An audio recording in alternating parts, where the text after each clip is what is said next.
ባቢ እማሚ ብሩህን አቆየኸው እያለች ነው። ዛሬ ወይም ነገ ይገባልሻል በያት። ይሄ ደግሞ ምንድነው እንደዚህ የሚጨቀጭቀው? ቀይረው እንዴ? አራ ደግሞት ነው። ለዛ ነው ደሞ ተቀጥሮ የሚሰራ ሰራተኛ እኮ ነው። አለቃ በወር ነው የሚደርሰው። አይ ላፍታማ አሸርገድ ለሰራተኛ አሸርግዱ እንጂ እንደጣለባችሁ። እኛ የቤት ሰራተኞች አይደለም የተማርን ሰዎች ነን። ወንበሩ ይለያይ እንጂ እኛም እንደነሱ ተቀጣሪዎች ነን። ሁለታችንም ከበላያችን አዛዥ አለን። ዲግሪ ስላለን ባንሰራም ይከፍለናል።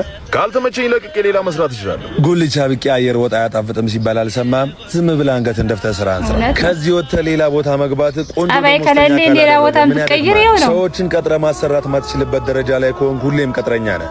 አንድ ሰው ሀብታም ሲሆን ብዙ ሰው ደሃ ይሆናል። ደሞዝ ገባ። በዚህ ወር ብዙ ተበደርክ እንዴ? ኦፍ ለካሱም አለ። ስንት ይተርፋል አንተ?